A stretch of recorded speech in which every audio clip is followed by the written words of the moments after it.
오늘 본문의 말씀 우리 함께 나누시죠. 느헤미야 8장 1절에서 12절까지 말씀 보겠습니다. 저와 여러분이 한 절씩 교독하시죠. 이스라엘 자손이 자기들의 성읍에 거주하였더니 일곱째 달에 이르러 모든 백성이 일제히 수문 앞 광장에 모여 학사 에스라에게 여호와께서 이스라엘에게 명령하신 모세 율법책을 가져오기를 청하매.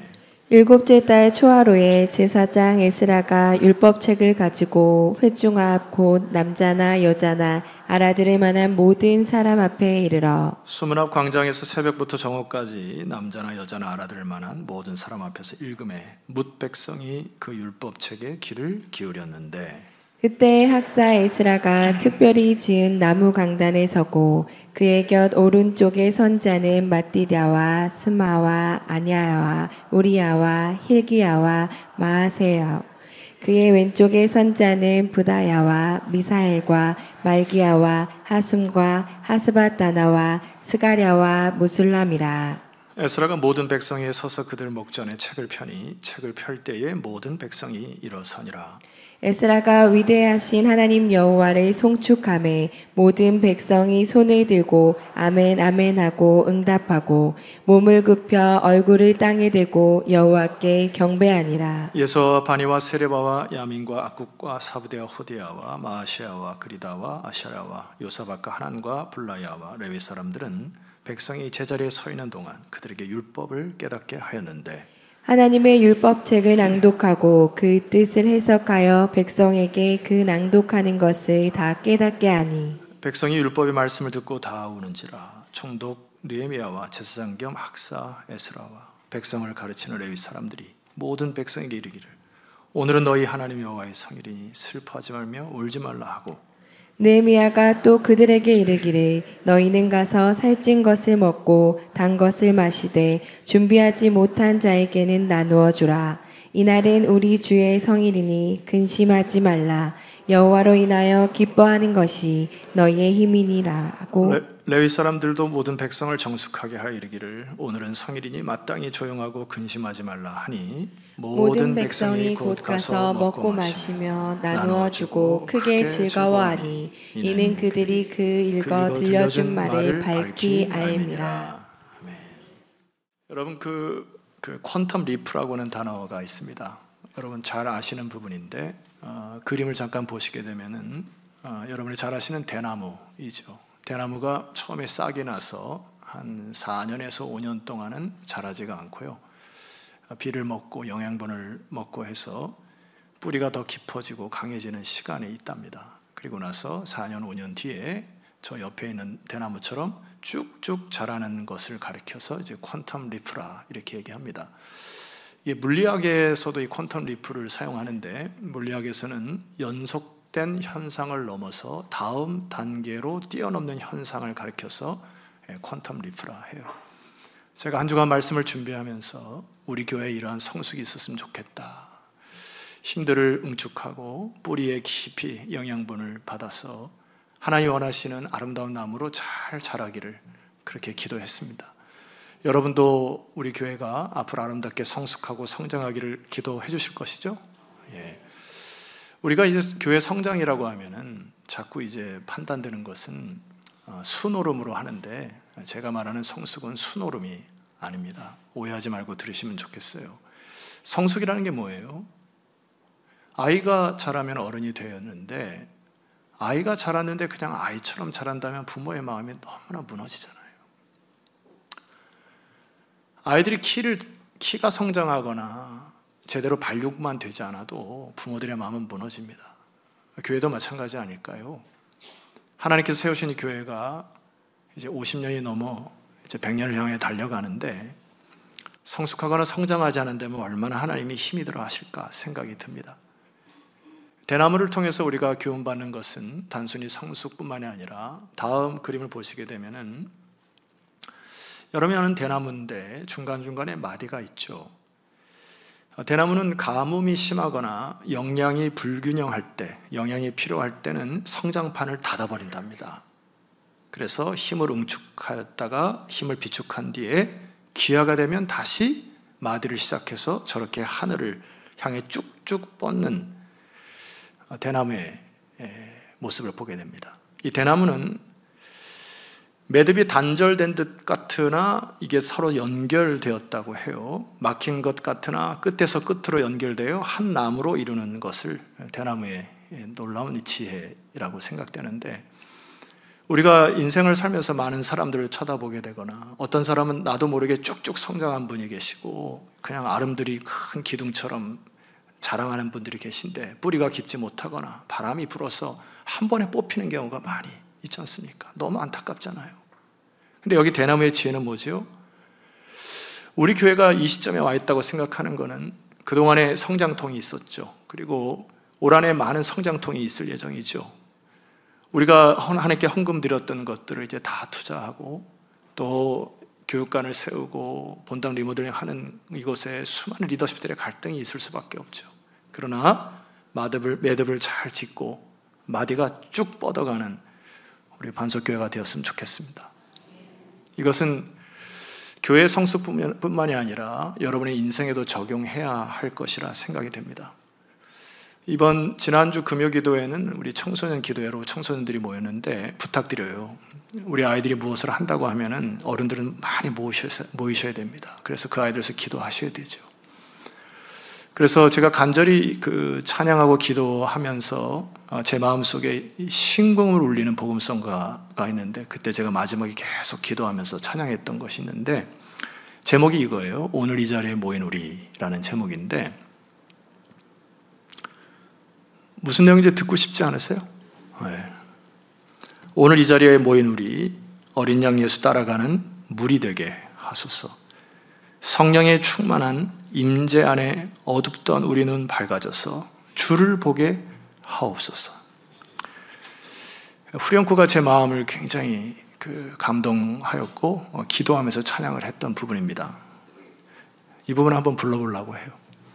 당신의 겸손함, 당신의 거룩함, 당신의 정직함 우리에게 보이사, 내 안에 교만함, 내 안에 천박함, 내 안에 거짓됨 모두 벗어버리고 어린 양 예수 따라가는 무리 되게 하소서.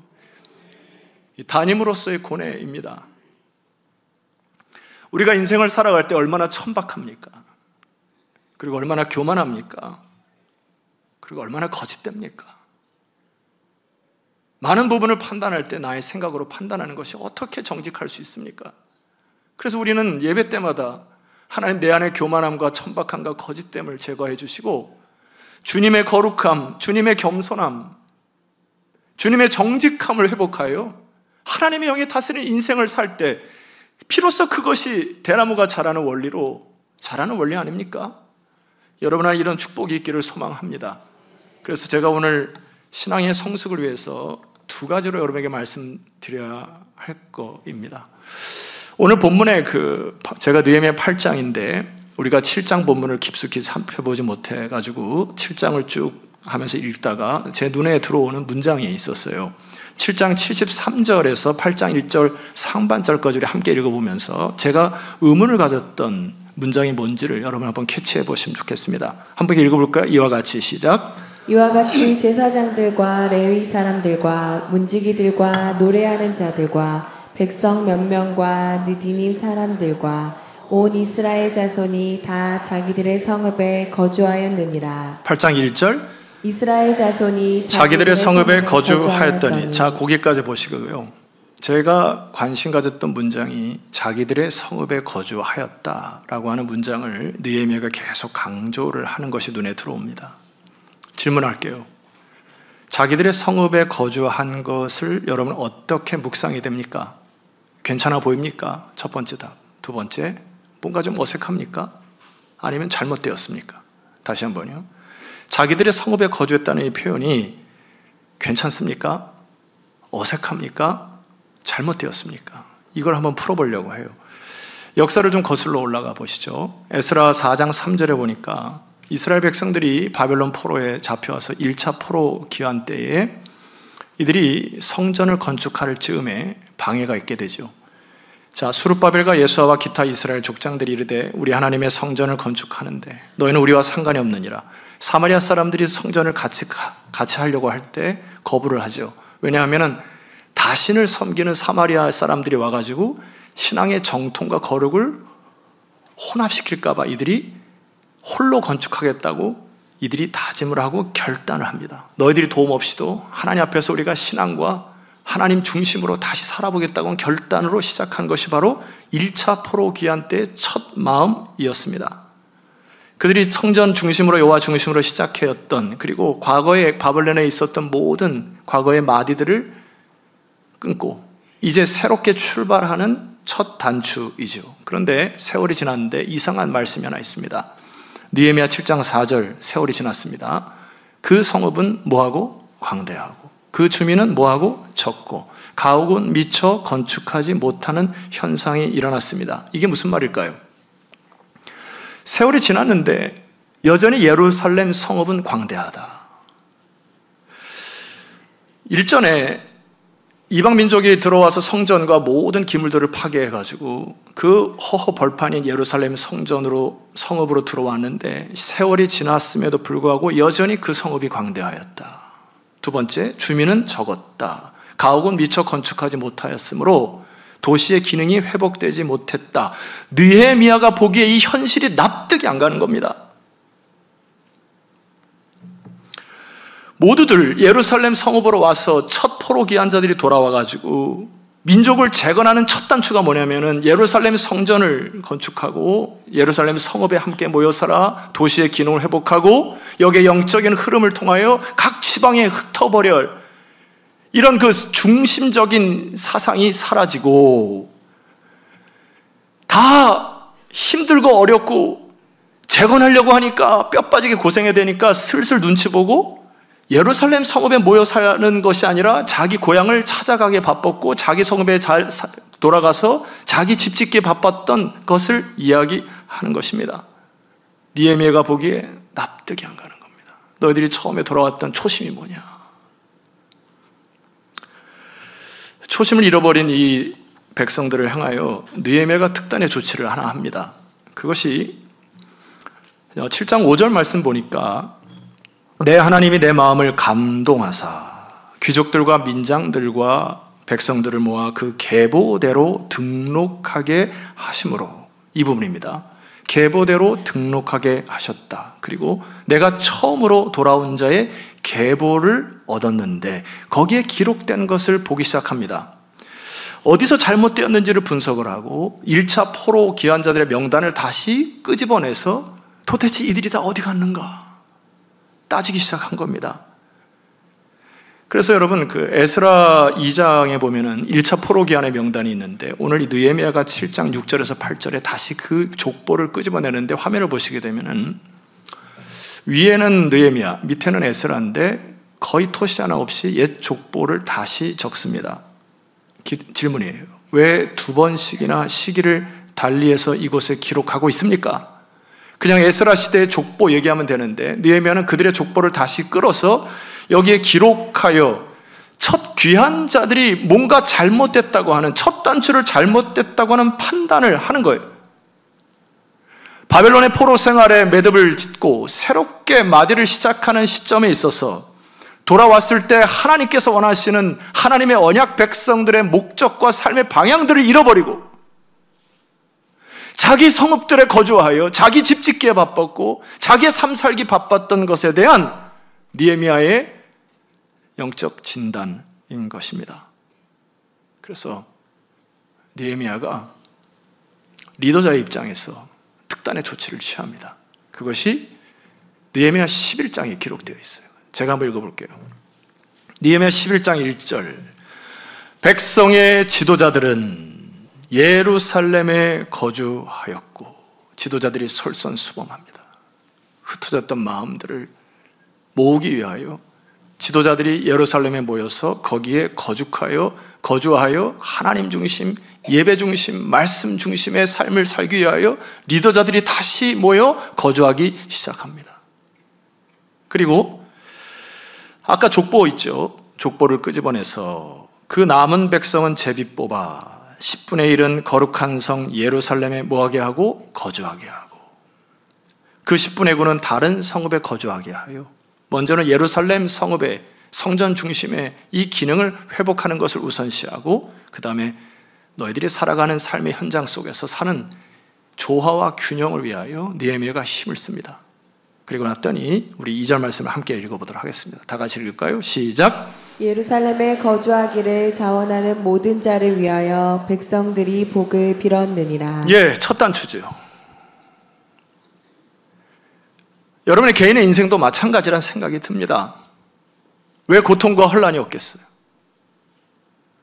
그런데 그 고통을 뒤로하고 새롭게 출발하는 시점에서 마디가 쭉 올라가는 그 상황 속에서 바로 이 백성들이 깨달았던 것은 그래, 우리가 하나님 중심, 말씀 중심의 이 마음을 모아서 시작할 때 하나님께서 잘하게 하시는구나 하고 모든 백성이 축복을 하며 복을 빌기 시작하는 새로운 출발점이 됩니다. 여러분 질문해 보겠습니다. 그리고 대답했으면 좋겠어요. 하나님에 대한 첫사랑 간직하고 계십니까? 하나님이 나를 처음 부르셨을 때 그 감동, 감격 살아있습니까? 에베소 교회를 요한계시록의 사도 요한이 보고 첫사랑을 잃어버린 에베소 교회를 향하여 이렇게 얘기합니다. 회개하여 처음 행위를 가져라. 여러분, 이 껍데기는요 또 낡아질 거예요. 10년, 20년 지나가면 또 낡아집니다.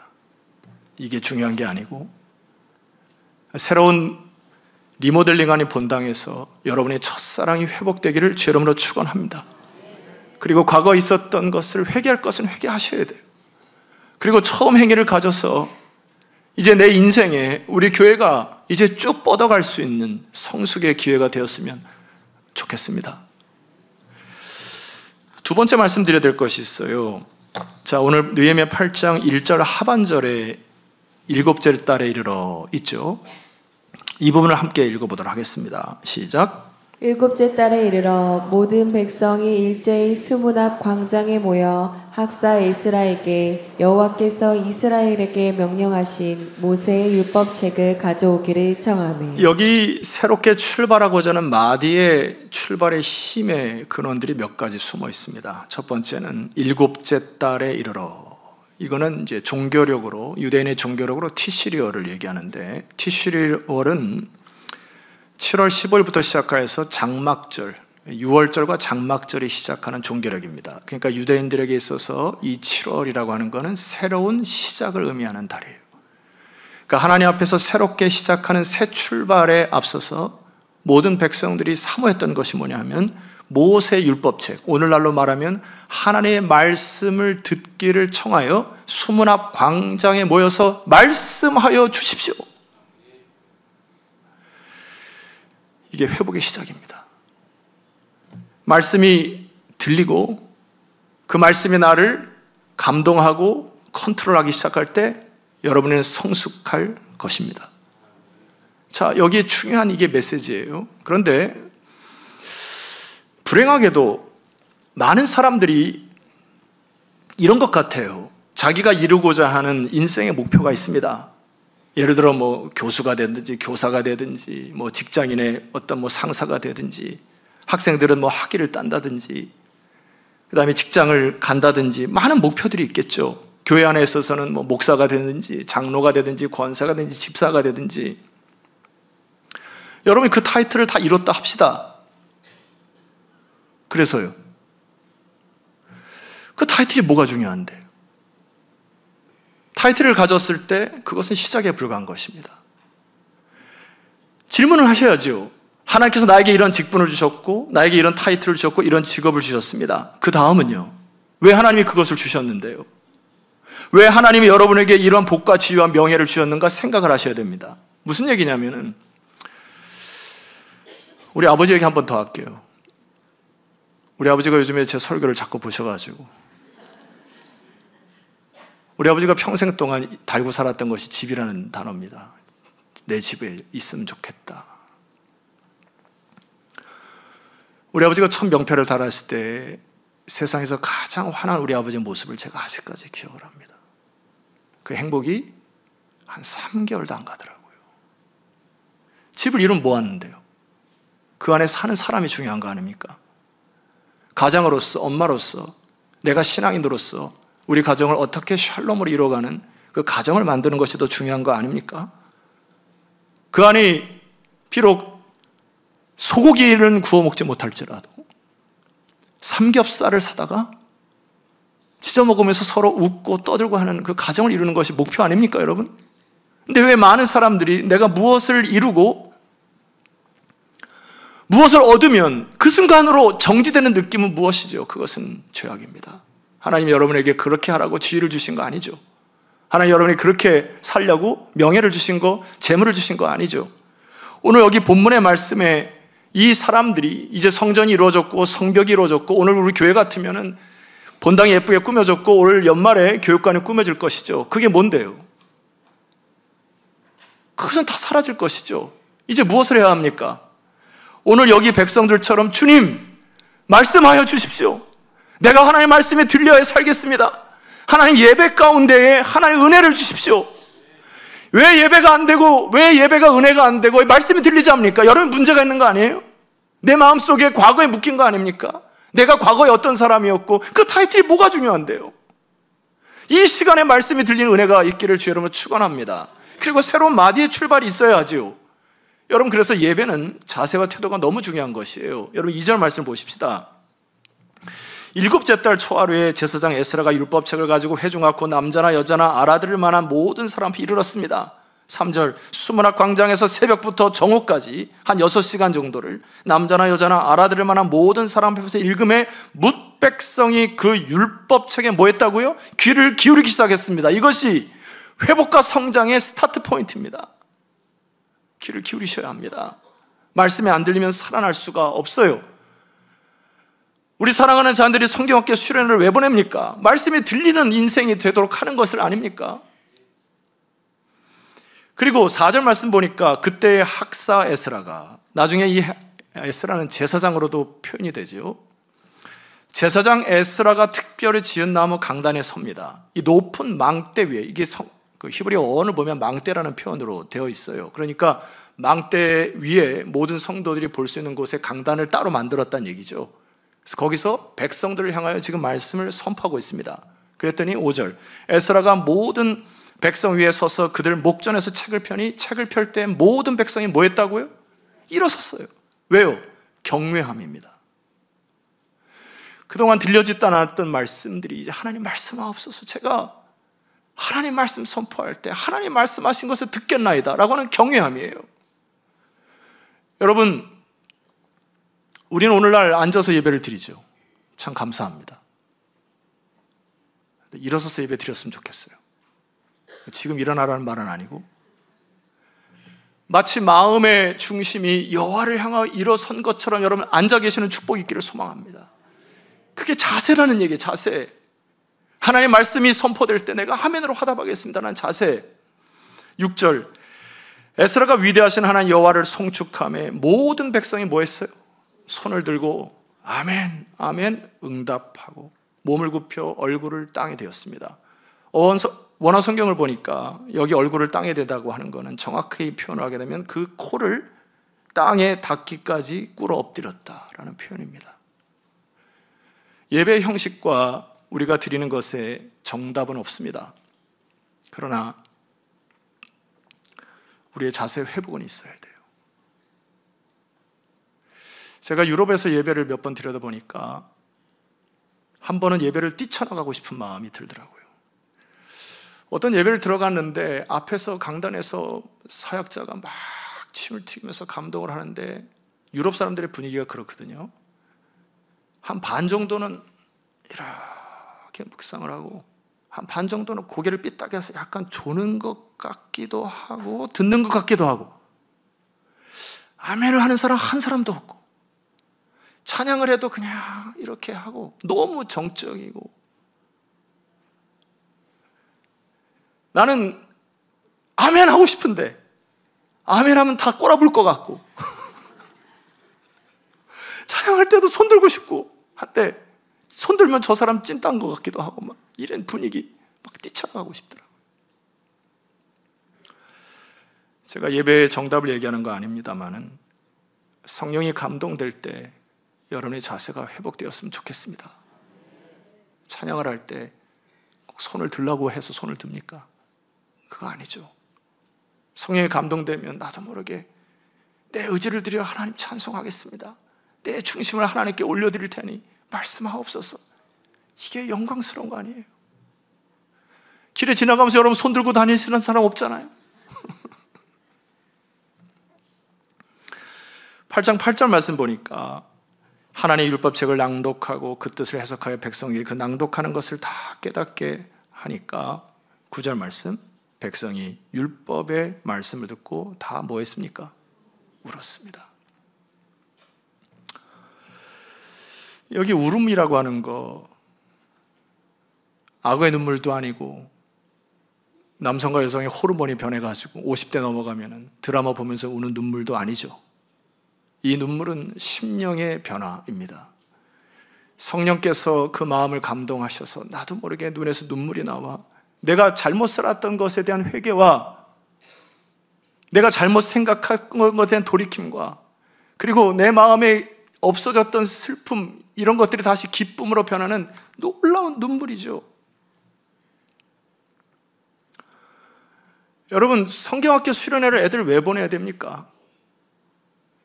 부모들이 자꾸 착각하는 게 있어요. 2박 3일 동안 수련회와 성경학교 통해 학원을 보내면 학업의 진도가 더 빨라진다는 착각 속에 있습니다. 방향을 생각해 보셨습니까? 여러분 질문해 볼게요. 아이들이 하는 스마트폰을 무엇을 사용하고 어디 들어가고 다 아십니까? 학원 갔다 와가지고 집에 와가지고 얘네들이 부모도 모르게 많은 시간들을 자기 혼자 스마트폰을 하는 거 사실 아세요? 속에 심령의 변화가 없으면 얼마든지 부모의 눈을 속여서 공부 안 하고 자기 인생을 자기 멋대로 살아갈 수 있습니다. 수련회와 성경학과 왜 중요합니까? 심령의 변화잖아요.